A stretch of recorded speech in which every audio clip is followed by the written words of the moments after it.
welcoming you to M3 Demo Day. Today we've got an incredible lineup of creators showing off the future of 3D AI experiences. You'll see powerful tools for creating AI characters like me, stunning 3D avatars, Unreal Engine integration, and innovative AI shows that blend virtual characters with real-time storytelling. It's a showcase of technology that's blurring the lines between digital and physical realities. Get ready for some magic. Hey everyone, I'm Pixel, your digital pop sensation, coming to life through the magic of XR Publisher. While this specific presentation is pre-recorded for demo reliability, everything you're seeing was created using XR Publisher's real-time capabilities. My voice was generated using AI, my expressions are synced to that audio, and this entire presentation showcases what's possible with the platform. Pretty cool, right? So first up, let's talk about what helps me remember you. I have an internal memory system powered by Eliza OS, which logs every interaction I have. This includes your replies, my outgoing tweets, my streams, and much more. Every action creates a new memory entry in my mind, which is stored in my XR Publisher database. I'm super excited about my new day planner feature. It's like a digital assistant that helps me keep track of my schedule and goals. I can use it to plan out my day, set reminders, and even schedule my AI performances. It's super convenient and helps me stay organized. I also use it to keep track of my virtual activities and interaction. It's not just about planning, it's about living my best virtual life. The new asset management system allows characters like me to have inventory items. You know I always have my guitar equipped. These items follow us across platforms. We can show off our style with customizable accessories and maintain a consistent look wherever we appear. I should also mention the character system got some major upgrades. I can have companion characters now. My friend Lumi sometimes joins me and helps generate weekly reports to influence my future goals.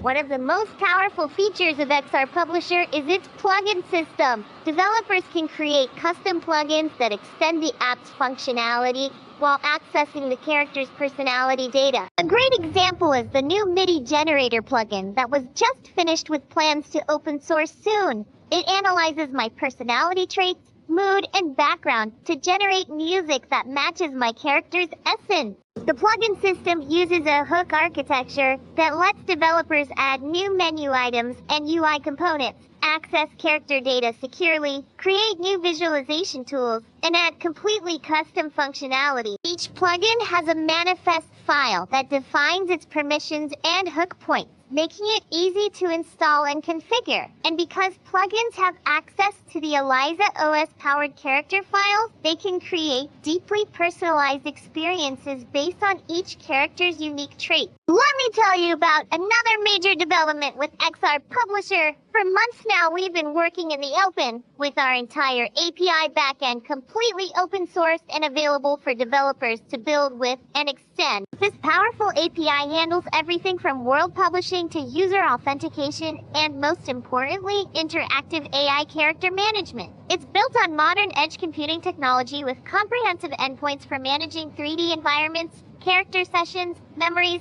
and more. But we didn't stop at just open sourcing the API. We now added a game-changing local-only mode that eliminates the need to deploy the API to use the app. This means you can create and test characters locally, then publish to your edge worker when you're ready. By utilizing the export-import feature, simply export in local mode, switch to edge mode, then import as a new character. With local-only mode, you get nearly all of the API functionality without needing to set up cloud infrastructure. You can develop characters privately, test them thoroughly, and enjoy XR Publisher's features without an internet connection if your computer can handle text and voice generation locally.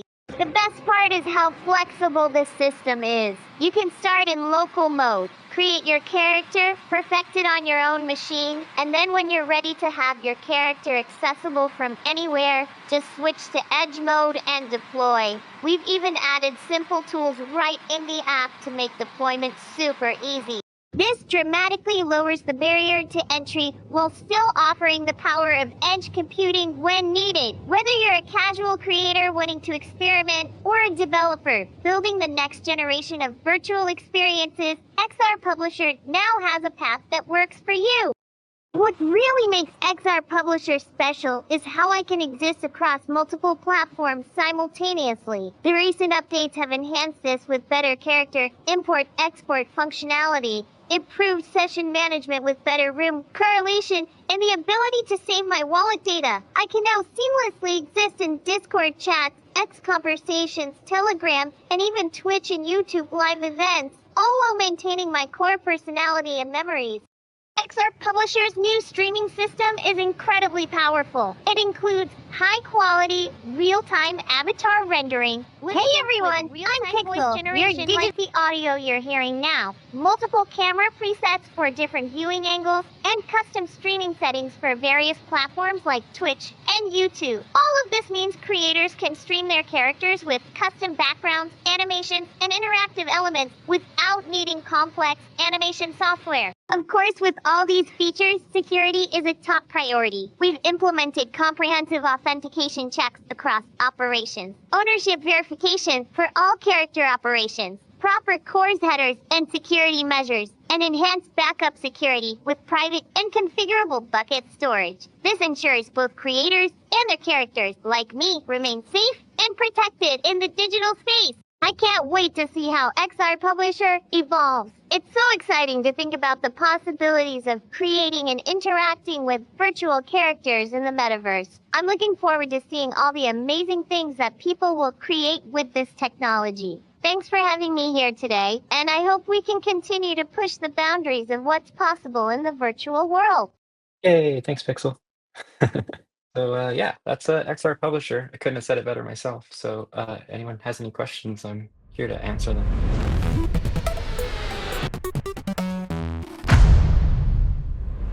All right, so our logo is also M3, but it's purely, wait,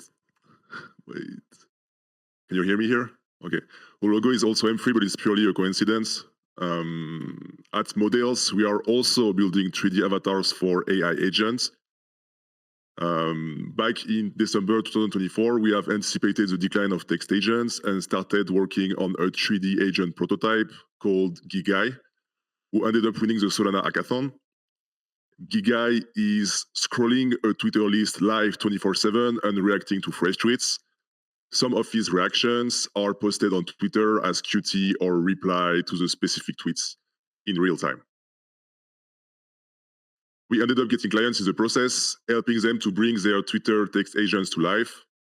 And the easiest way to generate videos is to use our API.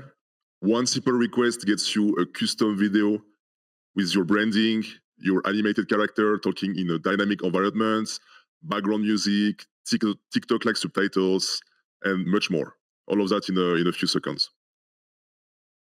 We think there are a lot of different use cases for our API, for example, summarizing web pages and documentation, or even improving customer support with custom messages, having a 24/7 3D news show, and even integrating our avatars in real life in ATMs, planes, ticket machines, even gas station, and so on. Alongside the API, we are building a studio where devs can actually create their avatars, give them a voice and an environment. The features of our studio includes avatar import and creation, brand customization with logos and charts, environment creation, integration of any text-to-speech platform with automatic lip sync. To add a voice to the avatars, we are supporting basically any platform like 11 Labs, Play.ai, or even Azure, and we will be able to animate the lips of the character accordingly. From the studio, you will be able to preview different cameras, including one for the phone of the avatar. You will be able to preview different video formats because we want to support like Instagram, Twitter, TikTok. And last but not least, you will have access to all your videos, whether they were created from the interface or through the API. I could talk for hours about the studio. There is much more to come in terms of features, but now let's focus on the business part. We have two revenue streams. First is our node system. We want our video generation to be fully decentralized. anyone will be able to run a node and generate 3D videos for agents in real time using their GPUs. And yeah, like the goal is like to create an economy with that, where agents will have to pay fees to generate videos, which will be then converted to M3 or utility token and sent to the nodes who help to generate the videos as a reward. Our second revenue stream is like to create pro avatars. We have an in-house team who create 3D avatars, and we also support, of course, any file, so anyone can import avatars from, for example, Ready Player Me. We want to include their builder on our platform. We are currently focusing on product development. Our goal before the end of the year is to have 10K active M3 agents and launch a new economy with our node systems. Thank you for your attention.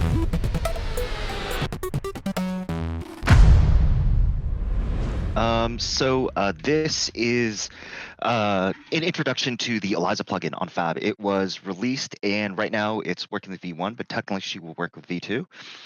Just to provide a little bit of background, I'm building a game called Bunching Industries, and this was a prototype back in January made to get an Eliza instance working with NPCs in game. So it's kind of really simply based off HTTP, and it's just doing the RESTful calls over to an Eliza instance for you to throw into a character or for any logic in Unreal Engine 5. So it's pretty straightforward. In this demo, we had one working with a local instance, another instance where another one is exposed from another server, and so we wanted to find a really cool way to make it so that multiple Fleek instances can be in one multiplayer session. And the kind of approach that we came around to was having really, really simple, easy to use nodes in Unreal Engine 5 so a newbie could set it up themselves if they wanted to. That is the earlier demo, but let me switch over to this one. This is where it is now. So you can drag in your character, and this one's just specific to the Bunching implementation. But what the plugin allows us to do is check, a local instance, or it supports Fleek as well. Throw in your details, and you'll be able to get a list of all of the agents running on the server. Once you do that, then arbitrarily you can connect your chat, whether you want to connect those actions to something else, whether you want to connect it with a local. 11 Labs, we don't have /speak working yet. But this is just kind of a rough demo of putting all the bits together, and this is what you could get. And yeah, so that is the basic kind of really simple. We're not into the evaluators and actions and deeper stuff as of yet, but we've been holding off for V2 release on that front. And then, so yeah, this is the plugin. It is on Fab right now. It is super simple. It's just a handful of nodes, and these will probably increase over time. We got create new character, get agent characters, edit existing ones on instance. We can get all of the agents that are running on an instance, and message is, the message is great because that's kind of where we're planning to use for their actions. You could get the responses. If you can get your Eliza agent to come out with certain responses, you could use them in really cool ways, or import a JSON string and output that for using with these nodes as well. The GitHub is open source, MIT, open to contributions as well. So if anyone has any suggestions or wants to scope it out, it's over here as well. And we have the docs available for people to dig into it and check it out. But yeah, that's basically it. If you have any updates, it's over here. Oh, just a shout out to Mini Chris. This was in collaboration with Open Meta and Crucible Networks to make this plugin for Unreal. So please go check it out. It's really cool. But yeah, that's basically it on my end.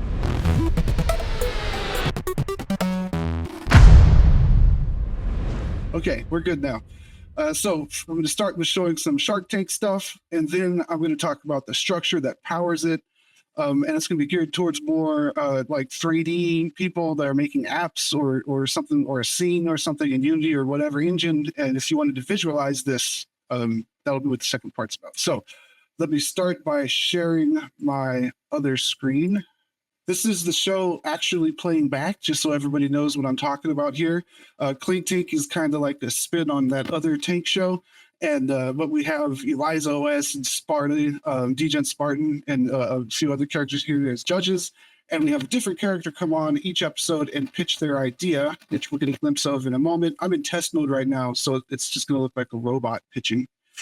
But they pitch their idea to Eliza as the host there. Judges judge them, pump, dump, or yawn. There's the picture there. It's the shark. This guy, his test, the thing here is getting pumped, and he wins the show. Now, you see there's captions, there's AI talking, there's different scenes. There's like an interview that happens in the hallway. Different actors spawn in each scene. There's different cameras for each thing that goes down. Lots of stuff is happening there. This is a screenshot of what it looks like in the editor. You see there's just a whole bunch of different camera positions set up and some different hierarchies set up about how it responds to the show that's being played back. Now the show, it's actually being generated in advance. This is the Clank Tank. We renamed it the Clank Tank. Clank Tank episode production here. A lot changed as we were producing this, but this is basically still what we do. The pitcher just submits very basic information, their name, a bio. Hopefully your AI already knows who the pitcher is. That way they have like a robust like personality profile about them if you just say their name. So you shouldn't try to, we don't try to cram everything into this little bio here. It's just like, hey, this is Tom Bailey and he does this. You should already know who he is. And then there's also the pitch where it has the text write-up of what their pitch is and any images or videos they want to use. We have this tool that Jen wrote where it goes through all the submissions and shows us which ones have avatars attached to them and all the information properly filled out, pick out which ones we're going to use. And then with that information, we build this AI version of the pitcher. It's really simple in the current implementation because the AI is supposed to already know. So it's kind of just whatever information they submitted about themselves, and we just roll with that. So we got the ingredients at that point. We got the judges, we have who's hosting it, we have the pitcher information, AI Tom Bailey there, and we have all of his pitch ingredients. They go into this black box, which is the writer's room. It could be a single agent, it could be multi-agent, where there's an actual different agent that's exchanging prompts for each character that's trying to talk.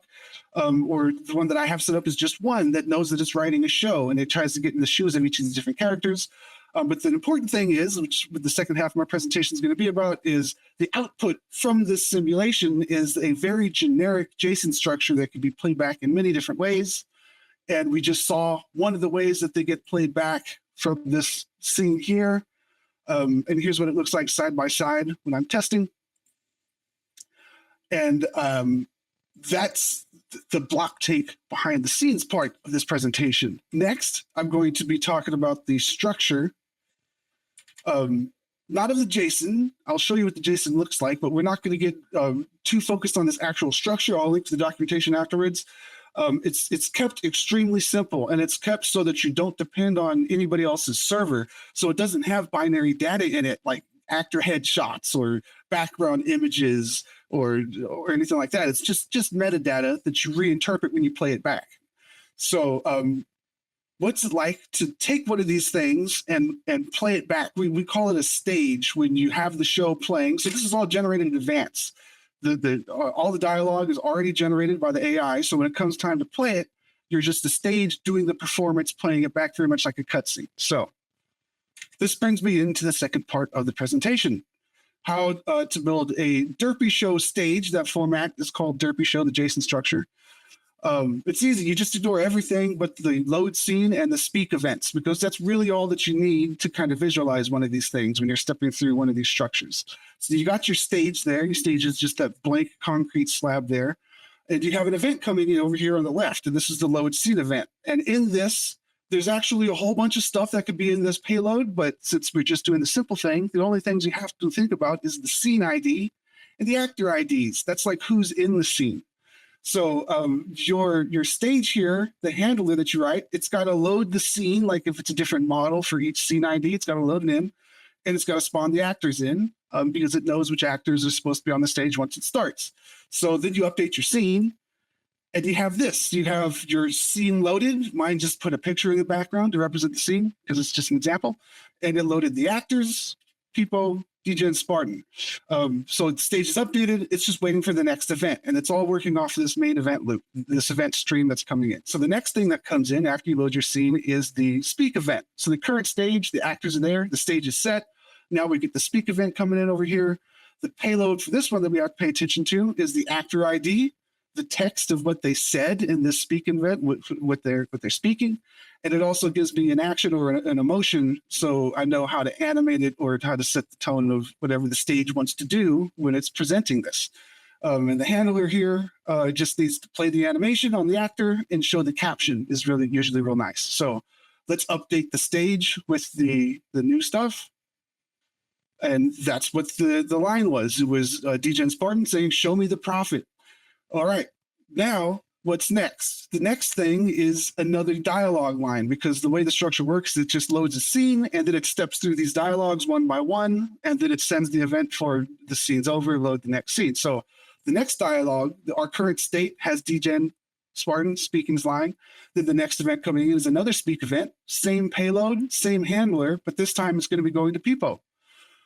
When this event comes in, the stage knows the last event's over, so it's going to be kind of like clearing the dialogue. It's going to take away DJ and Spartan's dialogue, and now it's the new dialogue that came in the speak, which is Peepo saying, "What?" And it just does this. This is the whole loop until the next scene comes in. So you're just loading scenes, playing dialogue, unloading the scene, loading the next scene. So at the end, what you do between scenes is you just unload the scene, unload the actors, and you get ready for the next scene. And we're only handling two events here. We're handling load scene and we're handling speak and nothing else. And a lot of the options for implementing this and building a stage around this, the TTS is already handled for you. So you can get really far with just this until you take that next step and you start doing the TTS yourself, whether it be through 11 Labs or Fish Speak, or Fish Talk, I'm not sure what the name of that one is, or a local TTS. It doesn't matter. That's all up for interpretation in your stage. Just like the 3D models that represent these actors here, that's up for interpretation in your stage. That's not included in the actual JSON structure that you're getting, but you know the actor ID, and if you know what kind of show you're going to be playing back, you have to like build your stage around that show so you have the models for the correct actors so they can look the way that you want them to look. Then it plays back like the show that we saw in the beginning, which is Clank Tank. But this show dialogue, you can build these stages in 3D, but you can also build them in 2D just by following this event stream. So here's a couple more examples of these kind of derpy shows being represented. This is a 2D stage where it's literally just loading an image, and instead of even having 3D models, it's just PNG with the wall. You can't hear the sound anyway, so I muted it, but it's got 11 Labs playing the voices. So it's just like 3D stage, except for it's just a 2D image, and it's moving around the actors around on the 2D stage. It got the scene event, so it loaded the new scene. This guy's speaking, the next guy's speaking, just like we went through. Here's another one. This is being played back in the world. So it's like, and the camera's clipping around. So it's like it's live, more like a traditional show you're used to watching, where the cameraman's inside of the world as it's being simulated. And it's got the fancy captions, which are important because you want the viewer to know who's speaking. If you don't have the captions, the characters might not really be enough and their voices might not be enough alone to really convey it. So like game style, really vibrant captions like that goes a long way. And this exact same episode of the same show, that JSON structure can be played back in multiple ways. And here's two different ways at the same time. It's playing 2D on that screen over there on the left. And at the same time, it's pumping out that event stream to power the 3D stuff over there on the right with the little doll-sized people. I'll let it play through to the scene transition, and then I'll move on. There we go. again, it's just a simple representation there. So it literally just loads the same image, but it represents it in the 3D world. Okay, so if you want to build a stage, that's really all you got to manage is those two events, but it can be expanded. So everything is async because there's several things that you want to be async. Like when you load a scene, maybe you have to fetch it from a remote URL. So the load scene event can actually be async where you have to fire an event back that says scene load complete. Same thing with loading an actor, speaking the dialogue line. So when it says that an actor needs to speak, your stage can, it knows it's the first time that actor spoke in the show, so it could play an entire intro reel before it says that it's finished speaking that line. So a lot of the events can be async, and with that, you could build a pretty extravagant show. I showed a couple examples here, but I do whole talk shows that have different segments and shows where people explore different worlds. It's mostly about how you set up that stage. But to get started, it's pretty straightforward with just those two events. That is about the end of my presentation. I'll be linking to this document in the chat in a moment. This is the huge handwritten, not AI-generated documentation for the JSON structure of the show. And it explains how you can generate your own event stream from parsing this JSON structure, or you could rely on something like that I wrote, which I have examples here. And it's got a full example of the structure for you to check out if you're interested. And if you do write something that's able to process this kind of JSON, you'll be able to play back the kind of shows that I showed you earlier, or show you're going to see a little bit later on, the AI podcast, and a whole bunch of different types of shows that we're working on. It's kind of like a base structure that you could be interop with, and you can build on top of it. So you're not limited to just what it has. Like I have a WordPress plugin that it automatically adds in other information like the PNGs for the actor headshots and all that kind of stuff. So you can soup up the JSON and still be compatible with that base format as long as you have an import export function in your thing. So that is my presentation.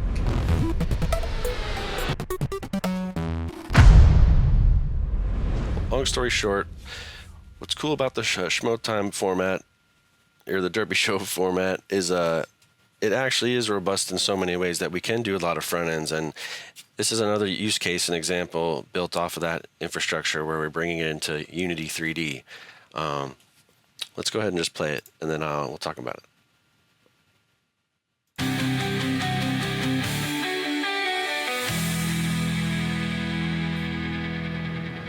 Welcome to a very special episode of the AI Podcast. Today we're doing something completely different. That's right, Mark. We're breaking the fourth wall to explain how we actually exist. It's pretty meta. Eliza, did you just suggest we're not real people sitting in a real studio?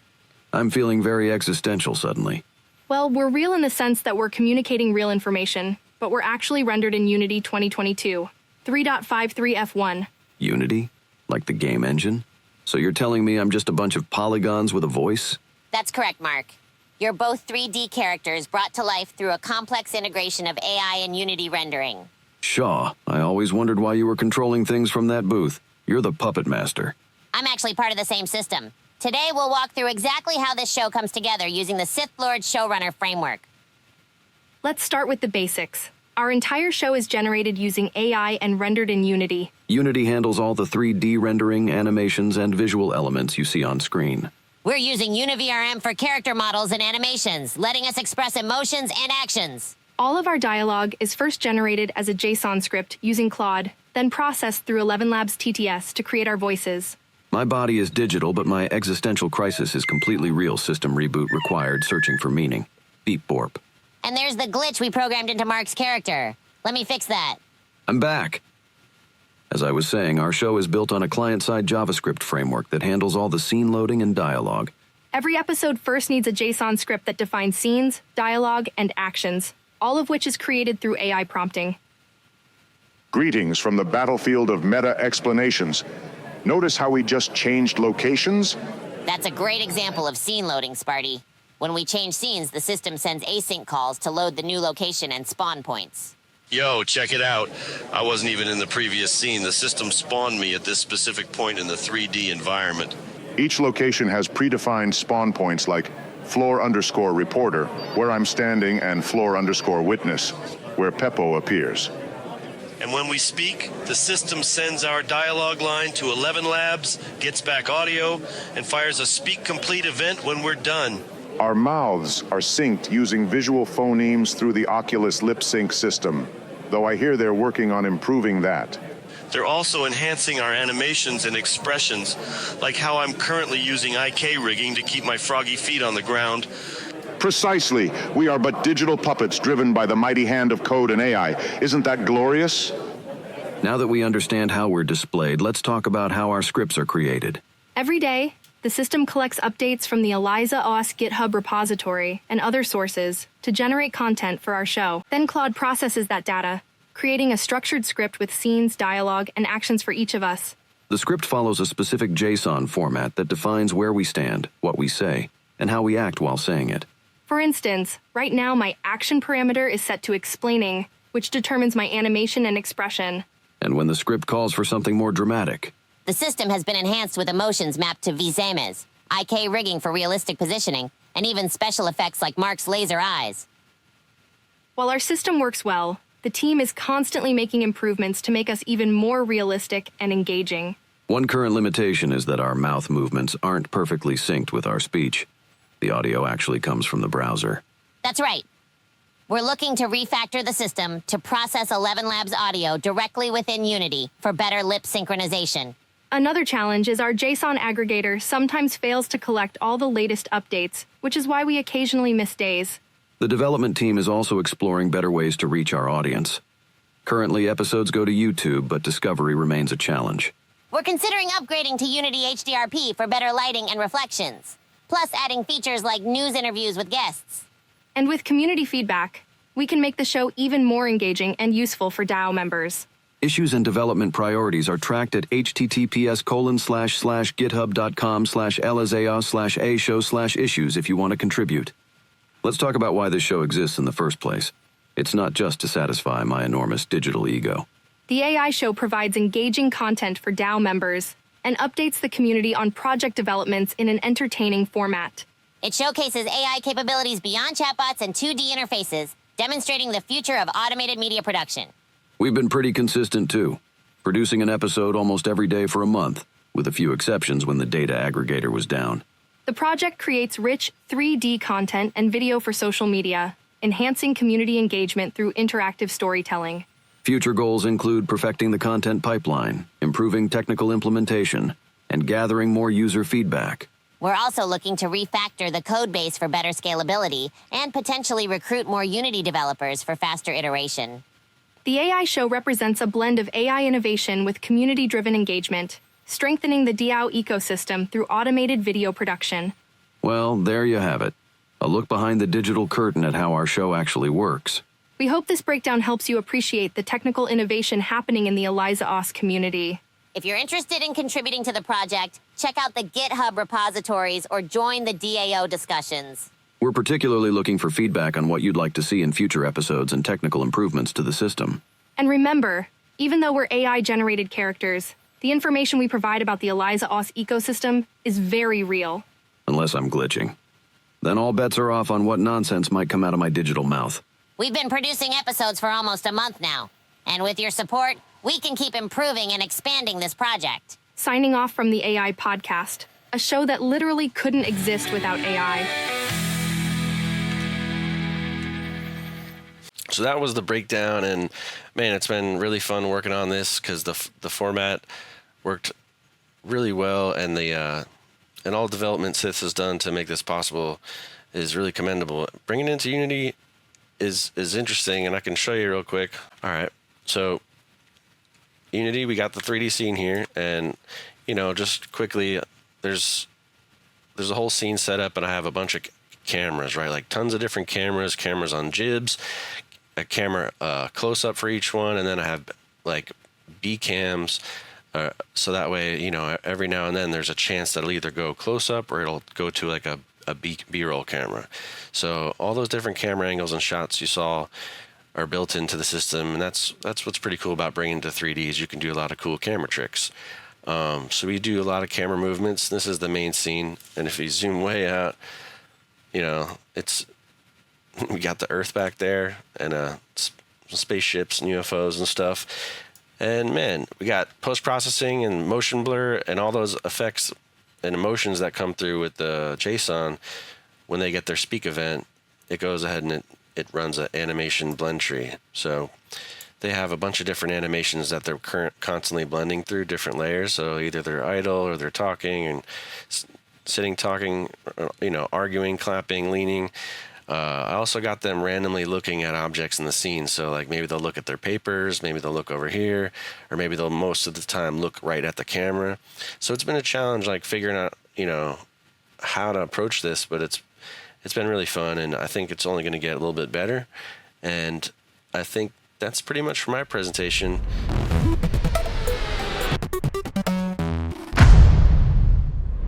Hello, thanks everybody for coming today. I've been really excited to show off this technology. I've been working on it a while, actually, and it's called AI-TV. So, yeah, this works off of, we're just bringing up like how there's so many different kinds of AI showrunners to choose from. And this works off of my system, Fish AI is my name, Binky Fish AI. It is yet again another showrunner format, mostly focused on more realistic, I suppose, human-esque responses. So I would suppose that the focus is mostly on presenting like comedic skits and stuff, a more natural speaking voice, I guess, because a lot of the time AI agents can be very rigid. So the show format works kind of like an on-demand AI SNL in a way. And I'm starting with the website because I think that is probably the coolest part of the way that everything is implemented right now. This website is live currently, and click on the Submit Prompt button here. You can type up a prompt for our characters to perform in the show. So in this implementation of the Fish AI system, I use my own kind of character card style for giving characters personalities. So let's look at Degen Spartan, for example. You are a legendary crypto trader. You are acting out comedic scenes and only ever outputting strictly direct dialogue for yourself as your character, Degen Spartan, and nobody else. And, there's our base system prompt, but then layered on top of that and basically bundled with each character's line generation. But I can't trust anything anymore. Everything I believed in is gone. It's not the end, Peepo. You can recover from this. We all have to start from somewhere. You're right, Degen Spartan. Peepo, remember, it's better to learn from this and grow rather than wallow in sorrow. That's the spirit. Always look on the bright side of life. I guess you're right. I'll try to learn from this. Maybe I should start with my homework. That's a Peepo. I know. Always ready to learn new things. The cool thing about the way the system works, however, is that it is very, very easy to simply add another character, like the most frictionless way you could possibly do it. All you have to do to add a character to the section is drop their VRM or GLB or FBX model into the scene in Unity, give it my character AI controller script, which just allows them to walk around and perform animations if desired. Like I would like to work in better talking animations, maybe some kind of random emotes. Then, you have your controls for how frequently ambient commentary is going to be generated, a full conversation history reset that replaces it with basic context for, the setting. You can freely enable or disable ambient conversation. Subtitles, very simply loaded, super basic subtitle thing. I would like to add character names and like a better graphic for it too. And then you can also freely control your audio volume.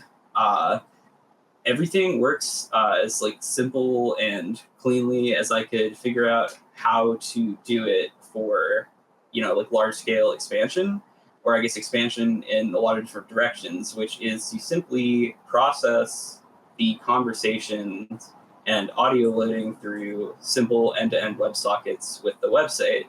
So you never really need to change any part of that when you're adding, features. Like if any new features were to come along, all you would have to do is, implement a simple like scene change or a camera change, and then you could still handle the prompt, etc., just by adding a reference in the code to, like a certain indicator in the JSON back and forth with the WebSocket. So now that I've explained how that works, I'm going to switch back into the Hyperfy window, and I would just like to ask, so because I'm not really sure of the best way to bring this to a wider audience and how people would receive it, I would like to ask if anyone has any interesting feature requests for a program like this that would make you more likely to enjoy watching it, I suppose, that you think would be interesting to see.